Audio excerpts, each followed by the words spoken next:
Hallelujah. Asukubeka sesiqedile. Ngibe mude bazalwane. I'm very conscious ngendaba yesikhathi. Hallelujah.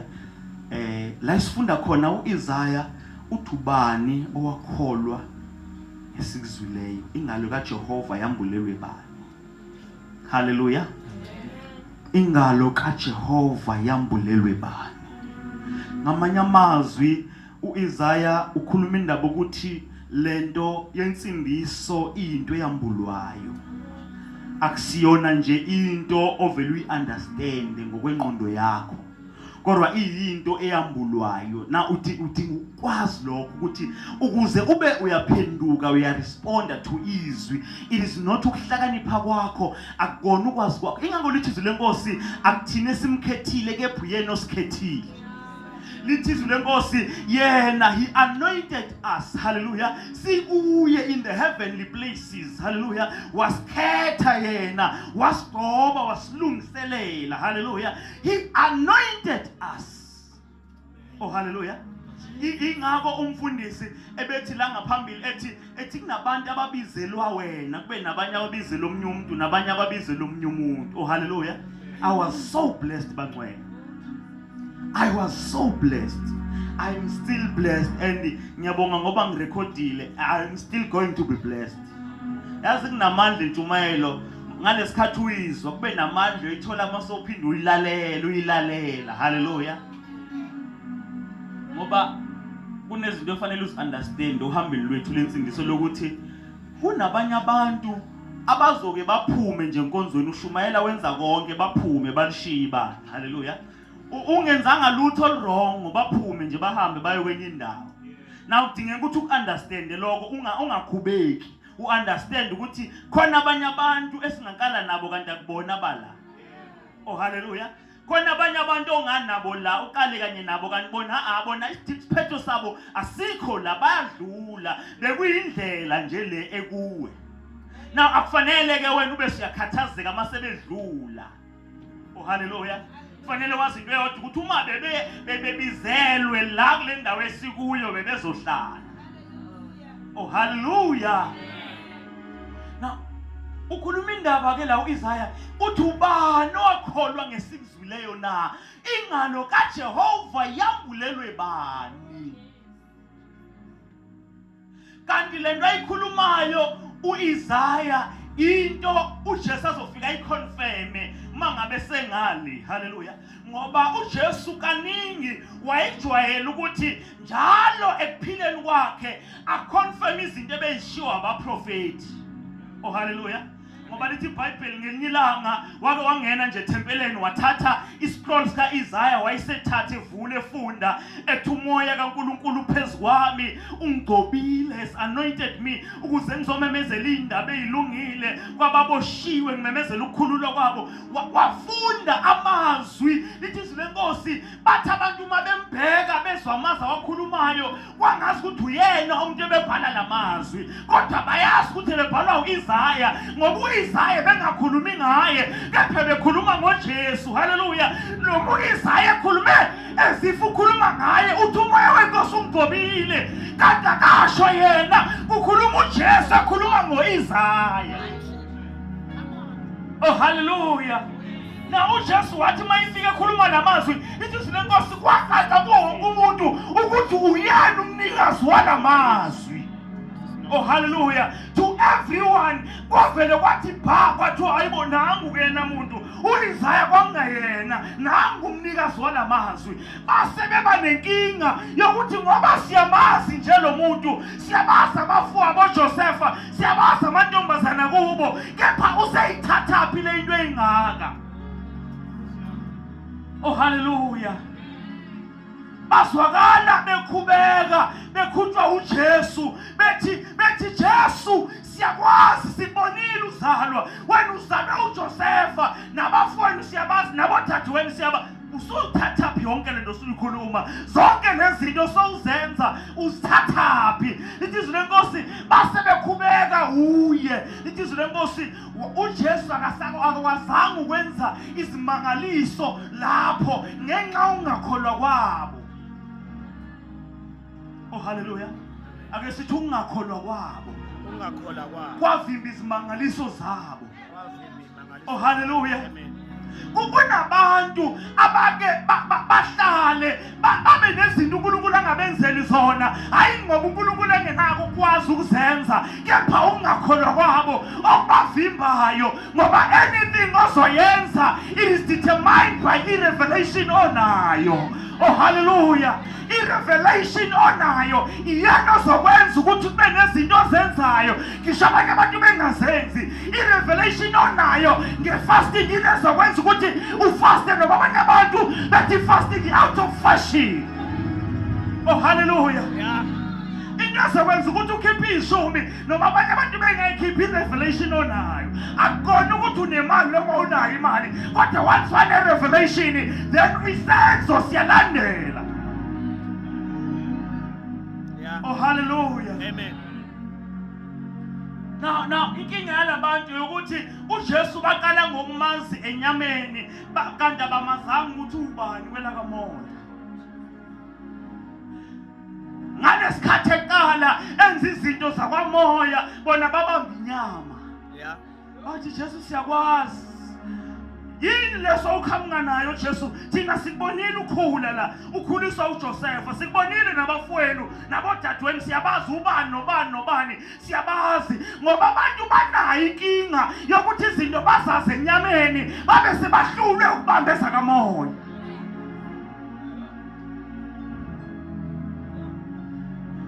Izwi lenkosi uJesu akenzanga izimangaliso eziningi lapho ngoba bengakholwa.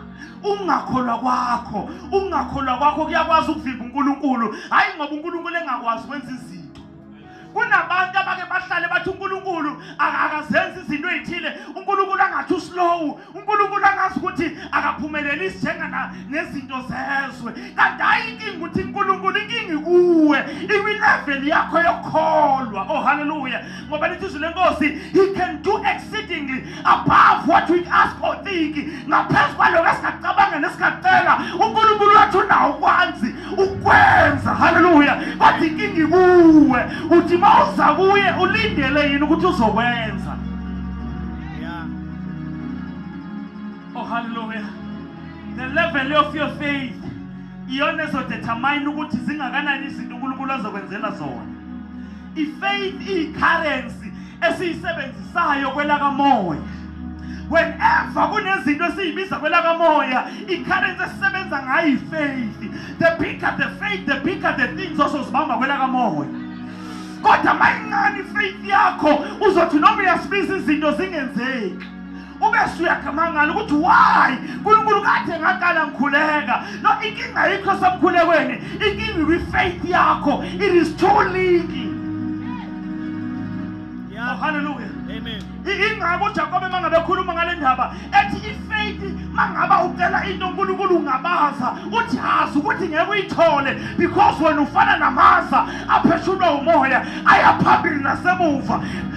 Yazi usacela ukuthi as long as udoubt ngeke uyithole. Hallelujah. Now ngamanye amazwi, there is something that is very important ekuyi-faith. Ingakho lithi izwi lenkosi akwenzeki umthokozisa uNkulunkulu ngaphandle kokukholwa. Yeah. uNkulunkulu akasatshiswa ukuthi unyakamile mawuthandaza, futhi uNkulunkulu akakitazwa ukuthi uyasmile mawuthandaza. uNkulunkulu akanankinga nama-emotions wakho, kepha uNkulunkulu unenkinga nama-principles wakhe nento ayishilo. Oh hallelujah. Mangabe ethe ngokholwa, Jesus. Yeah. Oh hallelujah. And uNkulunkulu njengoba sila masikhuleka kuye akabheki lo athi lo wazwagqoka kahle namhlanje angimnikeza into ethile, wazwane hairstyle enhle mangimnikeza into ethile. Kodwa uNkulunkulu is drawn by one thing. Do you have faith? Oh hallelujah. It is the faith. So ngamanye amazwi ungathandaza isikhathi eside kanti awuthandaziswa i-faith, uthandaziswa i-fear. Kunabantu abake ake bathandaze sokwesaba ngisho lala ebusuku akathandazi enokukholwa uthandaze esabe etha kodwa nkosikazi basizovuka sisaphila yini kazi bankosi sizovuka ngekenzeki lutho yini hayi ukuthi unokukholwa lo muntu kepha unefiye awukwazi ukuthokozisa uNkulunkulu with fear and fear enemy ye faith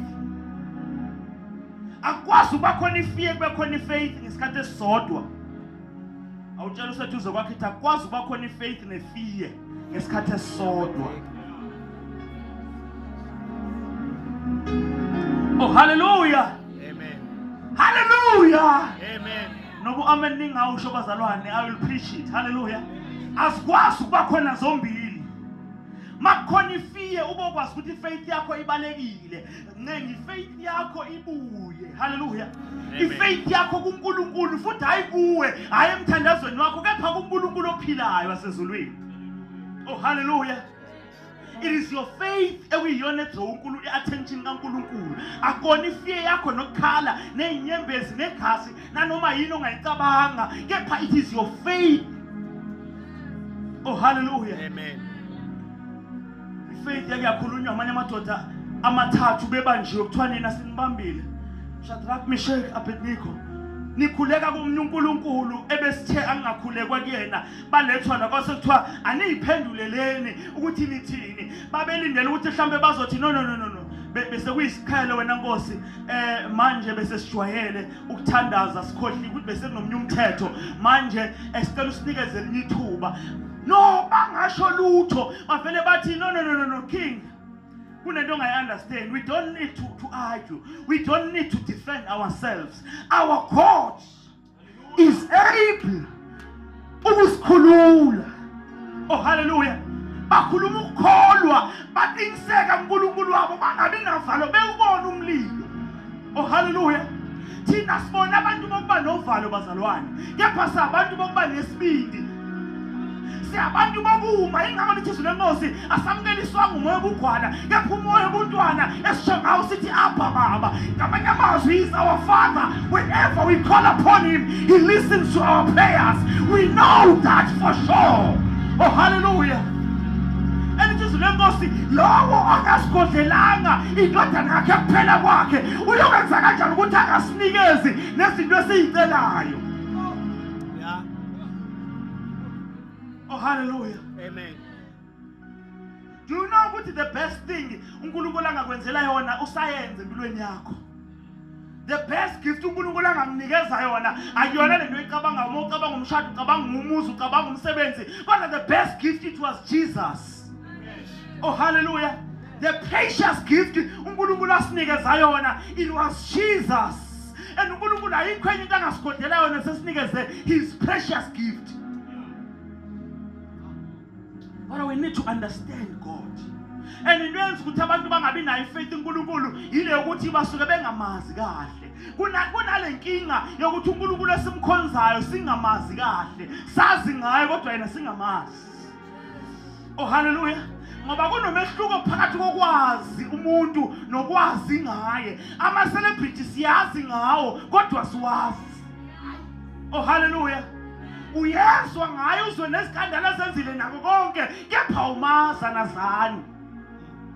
Ingakho lithi izwi lenkosi kwincwadi kaDaniel chapter 10 lithi kuyoba khona inkosi eyofika isabise yenza izinto eziningi idukisa abaningi with flattery. Ithi kodwa but those who know their God they shall be strong and resist him. Hallelujah. And they shall do exploits. Oh hallelujah. Abantu abazoma these days abantu abazuNkulunkulu wabo ayabazisitha ayabazamatrixer of the enemy ayabazi ukuthi isitha senza kanjani kepha abazuNkulunkulu wabo. Inkinga yethu isikhathi esiningi asisichitha uNkulunkulu kepha sisichitha kwizinto zesitha. Oh hallelujah.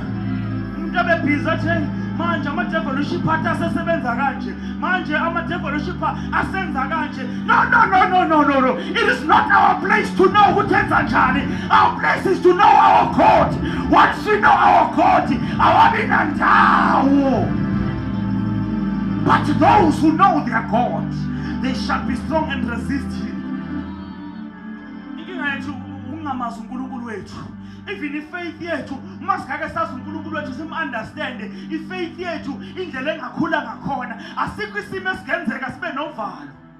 Kule insuku ukuthi noma kwenzeka into kubulawa abantu besifazane kwenzeka izinto nabakholwa babe novalo bathi kodwa Nkosi babe novalo. No thina fanele sibe umzekelo, fanele sibe nesibindi sithi kithi ngeke yenzeke. But why? Because I know my God. Oh, hallelujah. I know someone who is greater. And it is remember, greater is he that is within me than the devil that is in the world. Yeah. Amen. Mangabelela umakhelwane wakho usilethe kakhulu ngakuyena isandla. Usilethe kakhulu ngakuyena. Oh, hallelujah.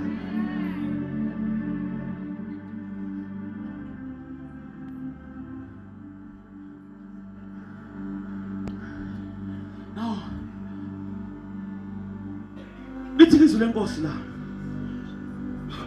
Mawufunda la ku chapter 11 uqala nje ngendla before ufika la isifunde khona la esethi khona uJesu.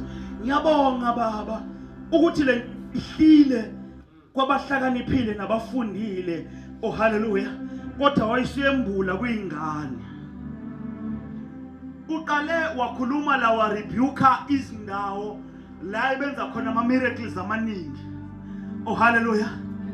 Wa rebuke oKhorazini. Uthi wo Khorazini ngoba imangalise ngizenze kuwe nino Sidon.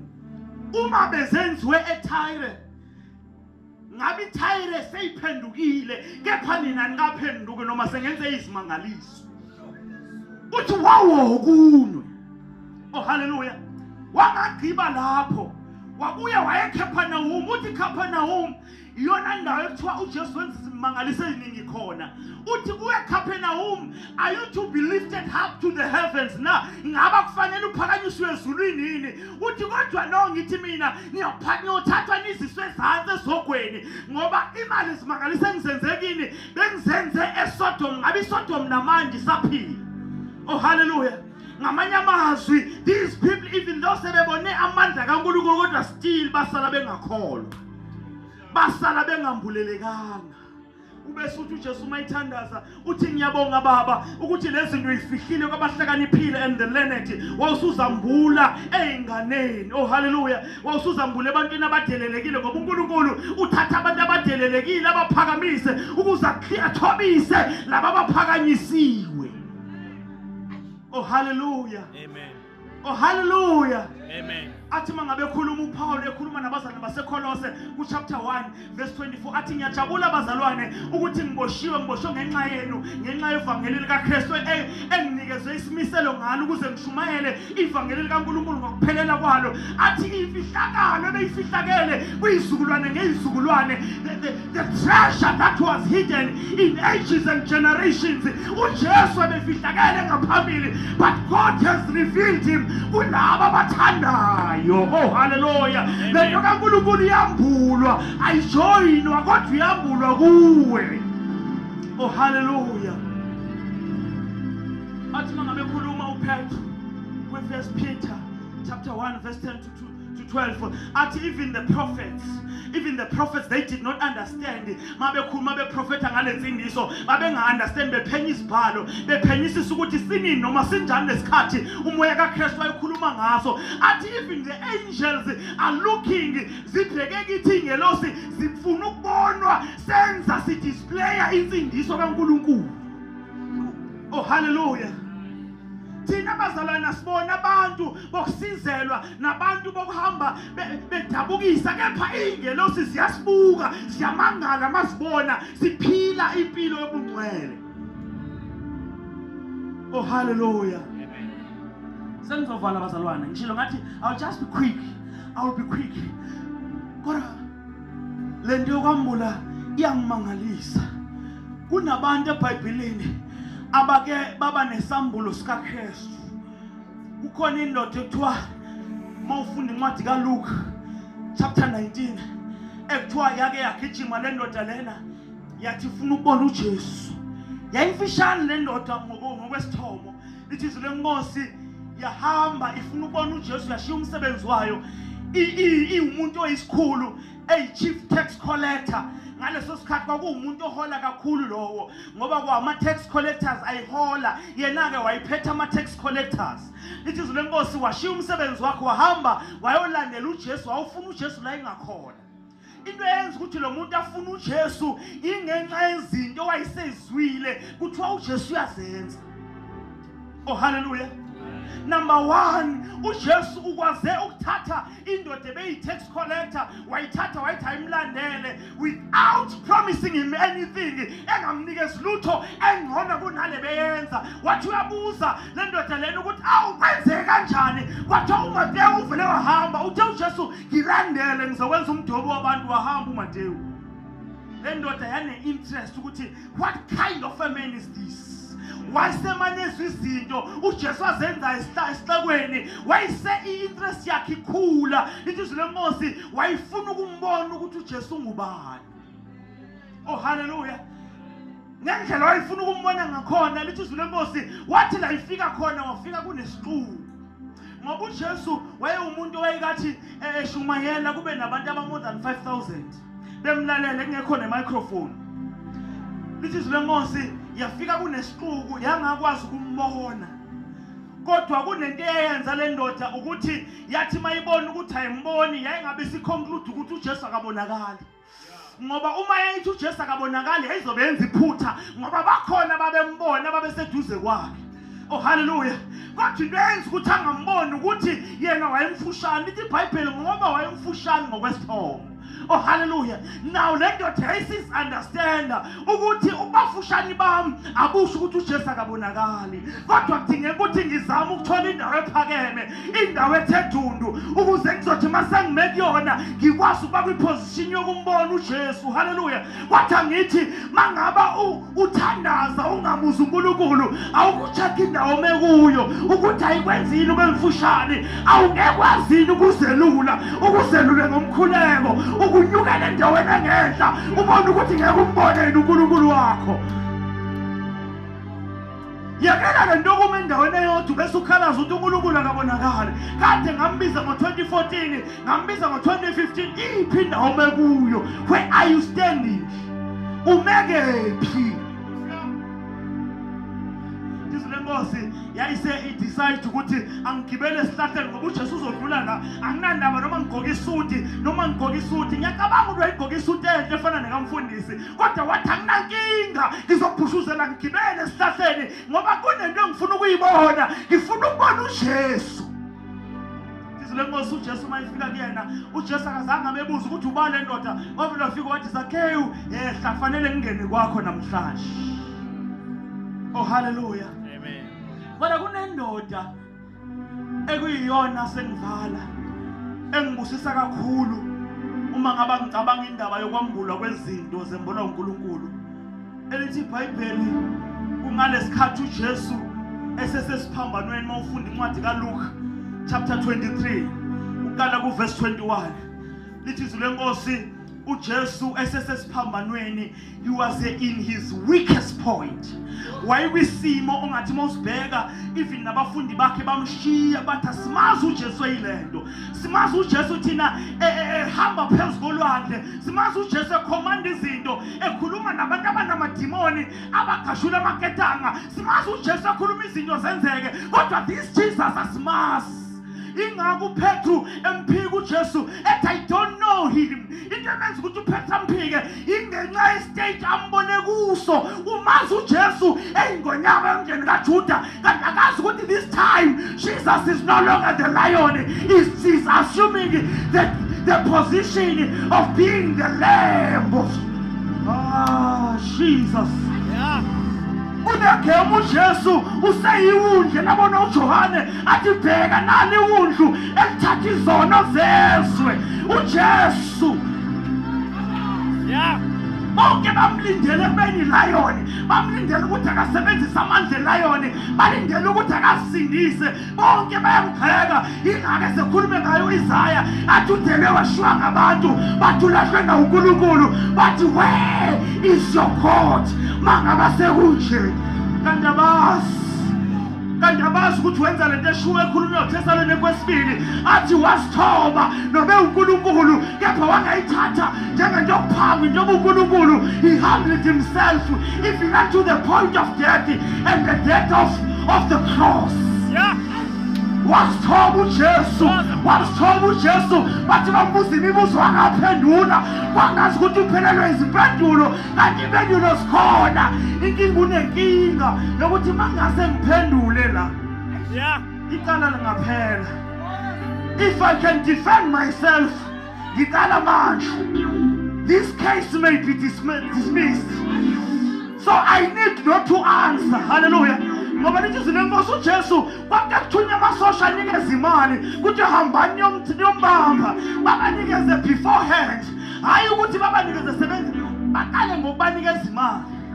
Amasosha ahamba athi mayifika kuJesu afike kabi, afike uJesu ekhuluma athambeke uJesu angakwazi ukumbamba, abuyele emva athi no madoda sicela ukubuyisa imali asikwazanga ukuyibamba le ndoda. Kuthiwe uphi uJesu? Bathi bona asikaze sibone umuntu okhuluma insashamena, asikaze simbone umuntu okhuluma ngale ndlela. We cannot arrest that man. uJesu ukukhuluma kwakhe it was liberating. uJesu wayeke wakhuluma nje siphambanweni laseliphelile icala. Oh hallelujah. Ingakwathi mayikhuluma noPetru athi Petru, don't you know yini ukuthi ubaba ngithanda bengizocela kubaba anginikeze ingelosi 11,000 angels bezofika zizolwe endaweni yami, but I am being a lamb.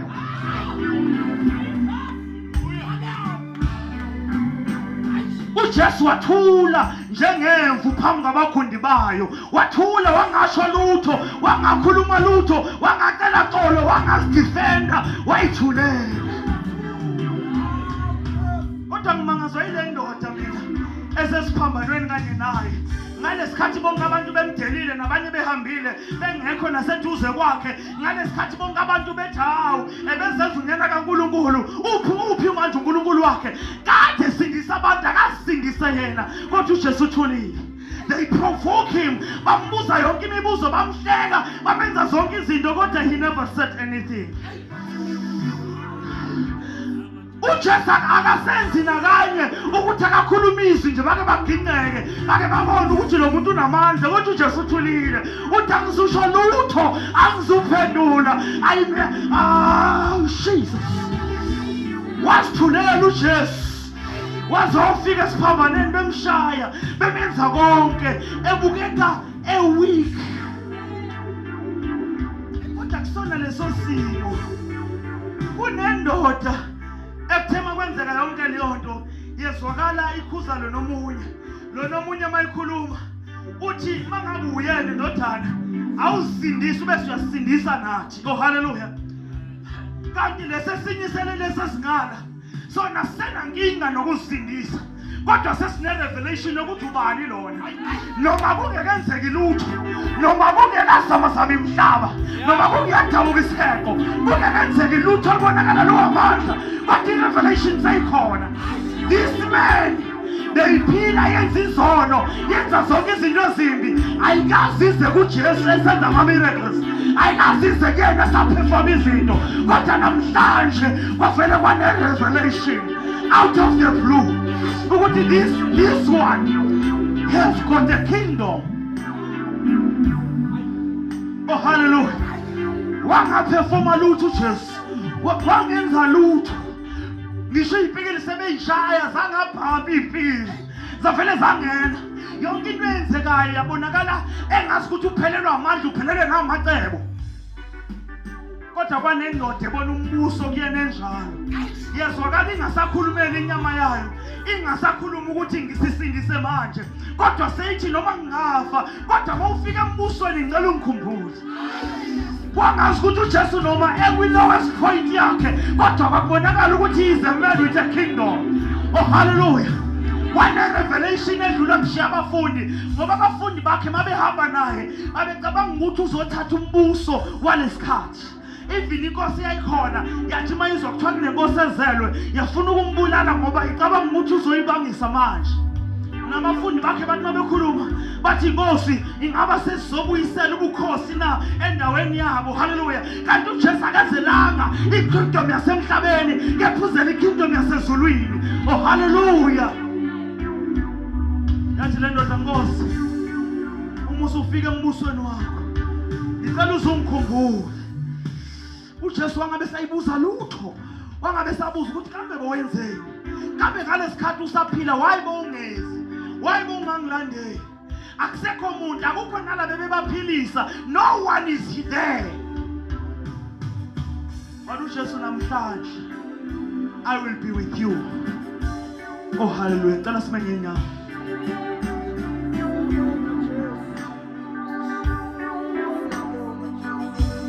uJesu ngiyabonga uNkulunkulu ukuthi le nto ifihlile to the learned and the wise. Kepha wayesuyambula to the babes and the sucklings. Wawusiyambula kulabo abancane.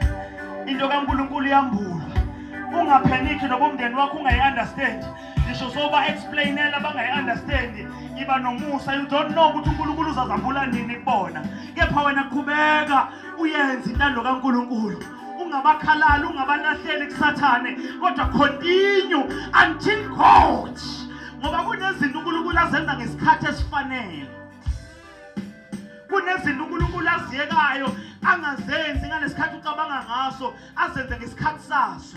Ungakucabanga nje ukuthi uJohane noJesu babeshiyana ngo6 months, kodwa uJohane uqale wa-operate kuqala, uJesu engekenzi lutho. uJohane wanama-disciples wakhe uJohane, wana yonke into, waduma, wa-famous, kodwa uJesu akakenzi lutho.